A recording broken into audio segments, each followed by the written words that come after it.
In this video guys, we're going to be putting our Manzanita Wood into the Angelfish Jungle Aquarium and also adding plants and details to it to give it that instant mature effect.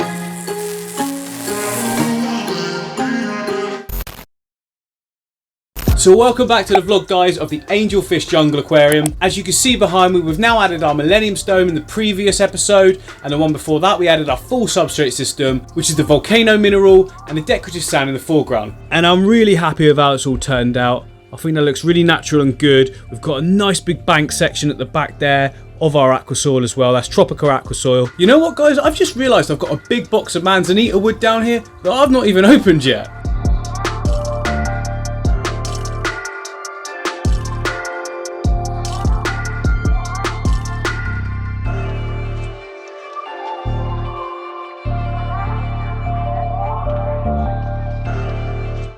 Oh baby, look, we got some insanely good pieces of Manzanita there. So this is like the gnarled Manzanita they call it, so it's the bigger, chunkier pieces. Look at this piece here, it's a big old piece. That's gonna look awesome, isn't it? Look, I mean obviously it'll be further back than that, but Manzanita is an awesomely detailed wood from the western parts of Northern America. It's perfect for plant aquariums and it does not leach any tannins or colour into the water. It's also really good for attaching plants to like Java fern, Anubias and mosses, just to give it that really mature look straight away. Now it is very buoyant and will try to float, so you can either soak it in some water for a couple of weeks or you can attach rocks to it to make sure that it's weighed down straight away. Oh, I just want to get started. Let's just jump straight in.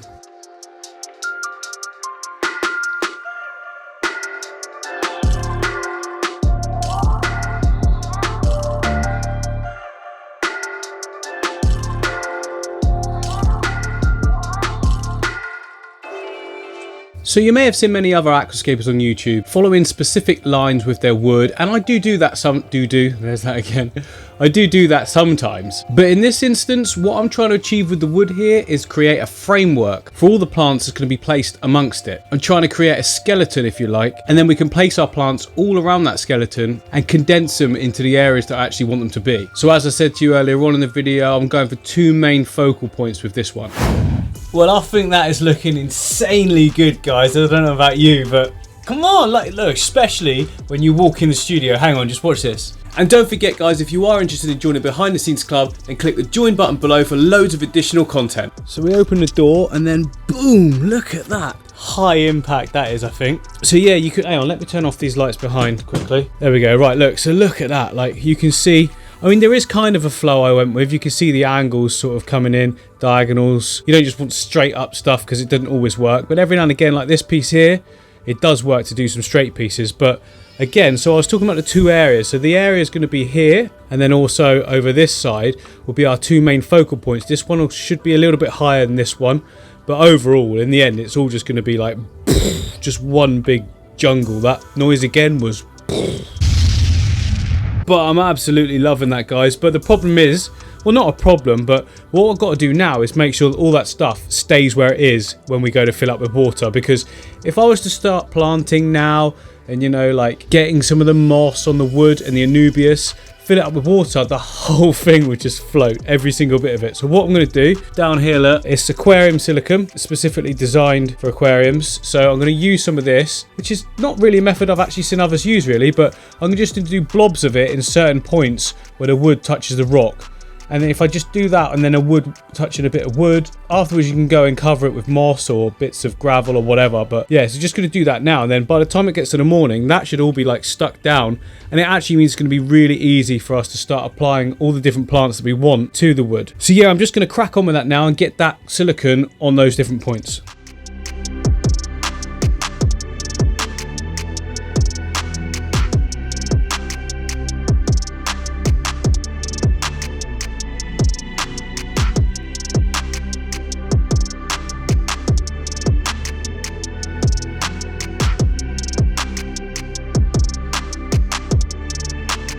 Right, so I've gone round and basically I put a little dab of the black silicone on anything. I didn't actually know it was black until I started squeezing it out, but to be honest, it doesn't really matter because you can't see it now, and you definitely won't see it when we've got all the plants all over it. But yeah, I've just done one sort of big blob in all these little key areas, so basically everything is actually locked down, and hopefully by the morning will be secure, and then I can just go along and just put on a bit more and even more key areas and just get it absolutely solid. Now the good thing about silicone is if I don't like it or I want to change the scape at any point, I can just peel it off. It like takes 2 seconds. It all comes off as one big lump as well, so it doesn't damage the wood or the rocks or anything, and it's perfect really. Yeah, I think a really good option to, you know, stick stuff together that we don't see very often. I suppose it's because it takes time to set. I wouldn't want to be touching any of this till the morning now anyway. If you are going to do this, make sure you use the Aquarium Safe silicone, because some of the other silicones have like anti-algaes in and stuff like that, which is actually harmful to your fish potentially. So yeah, just make sure you're getting the right stuff. What you want to get is 100% silicone, that's it.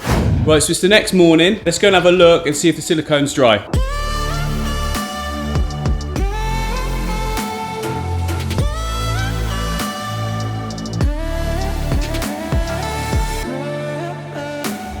Okay, how we looking? Right, touch test. That's not moving anywhere, perfect. Solid, I mean, you don't have to, it doesn't have to be like completely solidly on, but as long as if you tap it, it doesn't move like that. Look, I could move it and it does move a little bit, but it's not going anywhere. And this main piece here, that's on solid. This bit, all connected. Everything's connected together now, which is perfect. That's what we want. There's no way it should be able to float up. I'm really loving this little island I've made as well. I'm really happy with it. I've got a little tiny piece of Manzanita here as well. I might do like a little island tree or something. Might look a bit tacky, but you know what? I don't care. It'll be quite cute when it just have a little, like a little Manzanita tree or something coming over the top. I don't know, whatever. But the good thing is, now that all this is secure, we can start placing some plants onto it. I think it's a really good idea to get the detailed front areas done first before we then move in to the back area, where we can put our stem plants and anything tall or like val that will sweep over. Yeah, we'll do that. So for our plants, I've got a nice mixture of different things. I've got tissue culture plants, and I've also got like different mosses and things as well. So this is weeping moss. This one's come in a little pot. I don't know why. Then I've got Taiwan moss, which is grown in like a gel, and you know, you just wash the gel off and then you can put it wherever you want. And then I've got Micranthemum Monte Carlo, and I think that's how you say it as well. Yay, I finally got one correct. So yeah, Monte Carlo. This is like sort of plant that is it's in a liquid in there, nutrient liquid. It can be placed in substrate or it can be placed directly on things. It works both ways actually. Quite a versatile little plant this. It's tiny little textures as well, so it should look really good. And then we've got tons and tons of Anubias that you can see all in here. Loads of Bucephalandra as well, or Bucephalandra, however you want to say it. Got that in here as well, being stored. We've also got loads of Bulbitis and tons of Java Fern. And also I'm going to be using this 𝐃𝐎𝐍'𝐼𝐍 Japan as well. Little trimmings of that.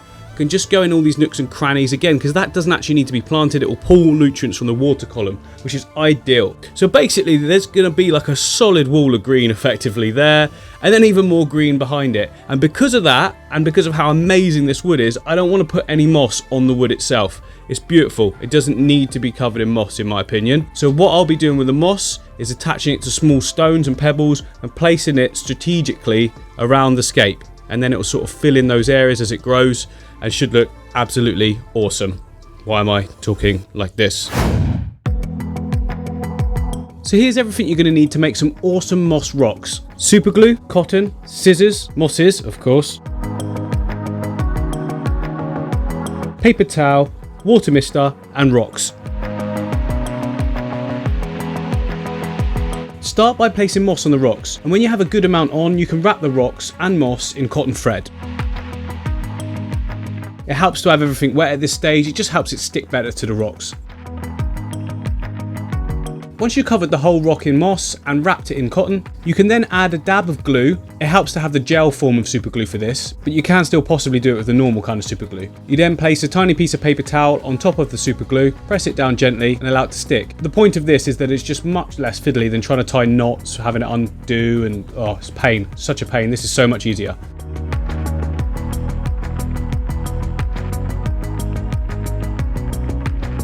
Now, obviously, as you can imagine, with the amount of rocks that we need to wrap in the moss, it's going to be quite time consuming. So if you place down some kind of tray, put some more paper towel in it and spray it with the mister, we can then place each moss rock in there as we're doing it and cover it back up with more wet paper towel. This just means we don't have to rush anything and we just take our time and get it looking really good.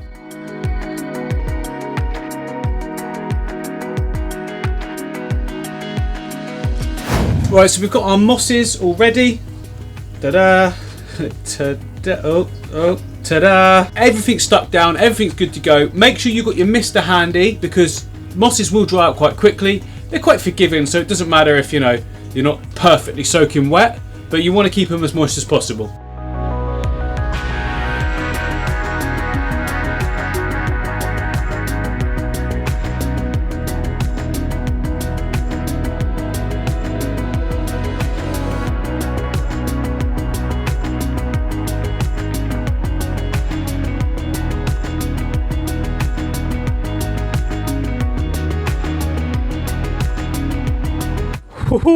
I mean, I actually prepared more moss there than I thought, but wow, I'm really loving that. Look how vibrant it looks.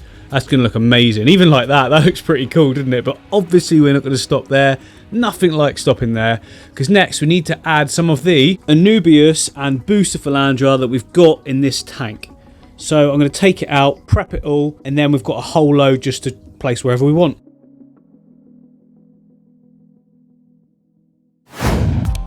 So to prepare your plants is pretty simple, but I do know a few little tricks and tips that might help you along the way. To start with, just remove the basket from the plant and you'll see that it's surrounded by what's called a rock wall, and this is just something that absorbs minerals from the water where it's grown. These are actually grown in little tubs, and then the top part is out of water, the bottom part is in the water, so the roots can take nutrition from the water itself. The reason they're growing like this is because the atmosphere is full of CO2 and there's better lighting and everything out of water effectively. But anyway, once you've split your rock wall in half and pulled away as much as you can with your fingers, you can then use your tweezers or a fork or something spiky and just start prying bits of it off. It's the most effective way to do it without damaging the plant or the roots.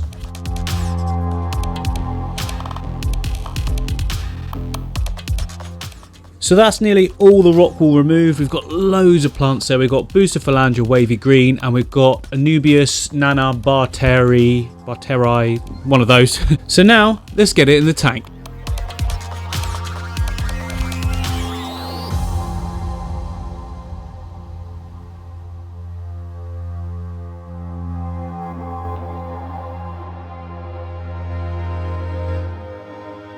Right, so obviously I've just noticed this big eyesore here that I've not really done anything about yet. So what we can do for that is this. Mist it down a little bit to get a bit of moisture on it. Just like that. Let that drip off for a second or soak in. And then we can apply some super glue directly to it. Look, just like that. And then we can take our Anubias as well as our Bucephalandra and just attach it directly to it. And that will stick very quickly. It doesn't harm the plants, and this super glue, by the way guys, is, I think it's like cyanoacetate or something like that. It doesn't harm the fish or the plants at all, and as soon as it actually touches water it becomes inert and goes into sort of like a solid plastic. There we go, look, that's that on there. You can't even tell there was a bit of wood there. Perfect.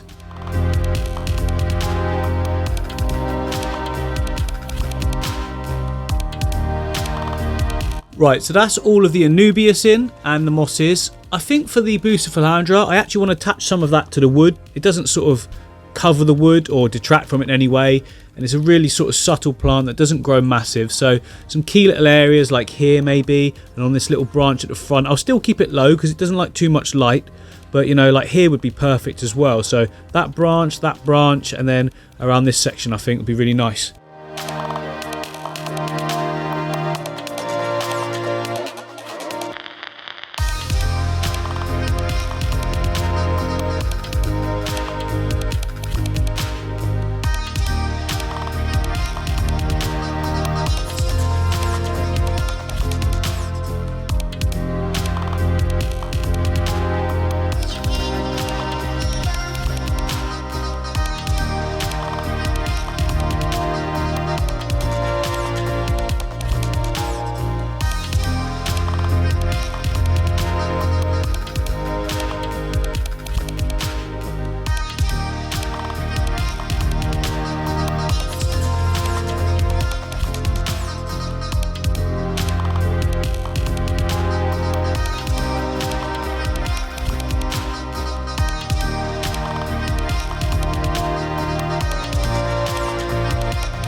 Unfortunately guys, I've run out of time, and that's why you can see behind me I've covered paper towel and everything. It's like 12:30 at night here. I need to go to bed. But a good tip for you, look, if you can't finish your aquascape in time like I haven't, you can always just cover it in paper towel, cover it in water, keeps it moist, it'll be absolutely fine, especially these kind of plants, you know. Anubias, very hardy, mosses, hardy as well. You know, they'll take the moisture from the paper towel and they'll be absolutely fine. But anyway, I'll be releasing this tomorrow. Well, if it is tomorrow, you're watching it now, so hello today. That's confusing. But anyway, next episode, full planting done, fill the tank up, and we'll be ready for angels. I'm not sure when I'll be ordering them, but you know, that'll be coming up as well. In the meantime, hit the subscribe button for me, ding that bell, and I'll see you on the next one.